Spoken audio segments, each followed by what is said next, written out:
Good morning, everyone. I'm gonna try to not mess up anyone's microphones that's piled here. So today is a great day, a day that everyone has been waiting for, at least according to Megan, which is Street Sweeper Day. So with that, we know that over the last few months particularly, we have seen our plows on the road. They are out there putting salt and sand down, making sure that we have the safest driving conditions possible.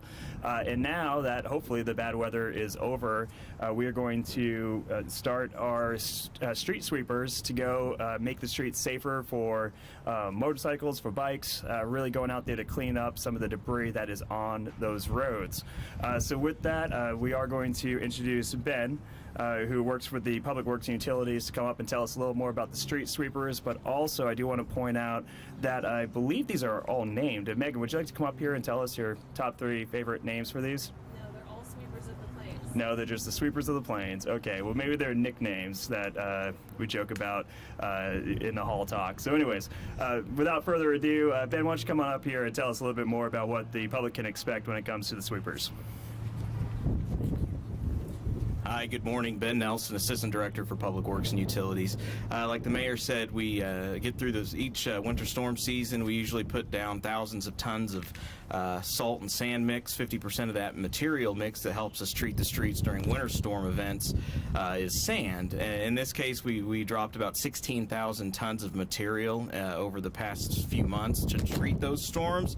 So roughly half of that is sand that ended up on the roadways. It's about 1,000 tons more mixed than what we dropped last year. So again, like we do every season, once we get to the end of the winter storm, it becomes a winter storm season. It becomes a priority for us to get as much of that sand off the roadway. It helps make it safer for pedestrians, for motorcyclists, for people riding bicycles, and it also helps keep the sand out of our storm sewer system.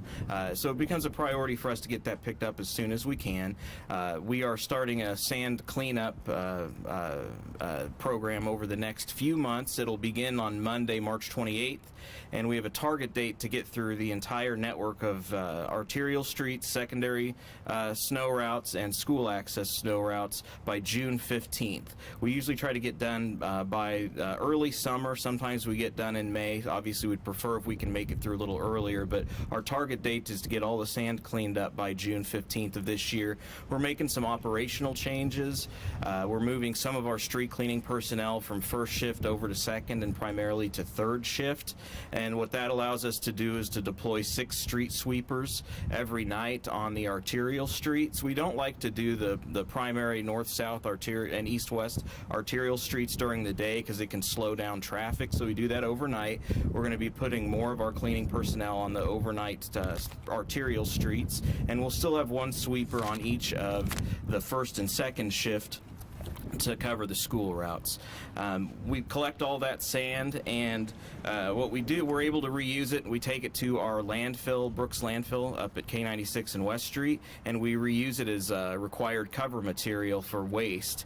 And over the last 5 years, we've actually saved $3.2 million by reusing the material for beneficial reuse up at the landfill as cover. So I want to thank our street cleaning staff and our street maintenance staff. They did a great job over the winter getting the storms, fighting the storms, and we'll do a very good job cleaning up this year on the sand. Thank you. Sorry. Yeah, I also want to thank the staff, especially the ones who will be operating the street sweepers. I was joking with Ben about, where's the key to one? Do I get one? And he told me, well, they're all third shift. So, knowing that, we will have our street sweepers out there. Well, most people are sleeping, making sure that the roads are as safe as possible when people are getting their kids to school and to work the next morning. So thank you to the folks who operate these, and thank you to the folks who ensure that we have the supplies needed to keep the roads as safe and as clean as possible. Next we're going to talk about is the NCAA women's basketball tournament that will be hosted right here in Wichita. It's an absolute honor to host the regional NCAA basketball championships. And here to tell us more is Susie Santos. She is the president and CEO of Visit Wichita. So, Susie? Thank you, Mayor. It is a pleasure to be here today and on this brisk morning, but you can feel the excitement. March Madness is upon us, and we are ready to roll out the red carpet for the 4 teams that will be coming in to Wichita later today. So, to kick it off, on Saturday, 3 o'clock tip-off time, we have number 1 Louisville will be taking on number 4 Tennessee. Following that, we have number 3 Michigan taking on number 10 South Dakota. Incredible athletes, incredible teams are going to be right here in Wichita playing at Interest Bank Arena. Tickets are still available. You can purchase them for all the games for $45 or for one game for $25. So you want to go onto the Interest Bank Arena site for more information. Now, the winners of both of those games on Saturday, and again, the first game starts at 3, and the second day game will start once that first game finishes. The winners will play on Monday night at 8 o'clock. And the winner of that game will cut down the net at Interest Bank Arena and head to the Final Four. This is the first time that Wichita has had the honor of hosting the regional round. So it's just going to be a great weekend of basketball.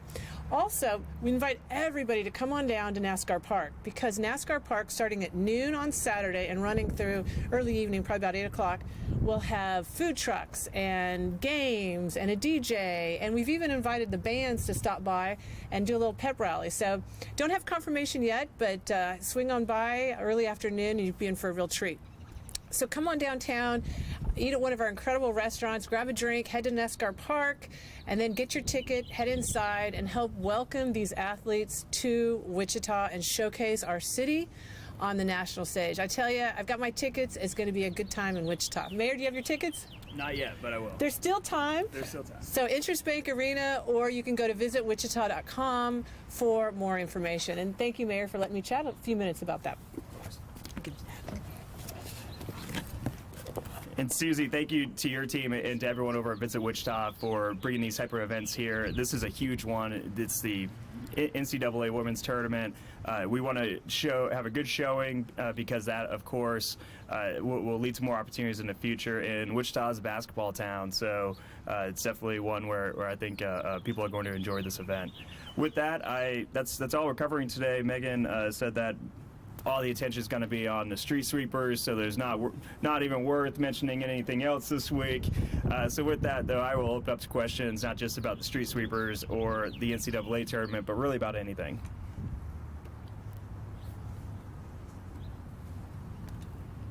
And if there's no questions, see none. Thank you all. Yeah, y'all know how to reach me. Let me know during the week if there's anything, any information you need for anything happening in the city. Thanks again for joining us for our presser.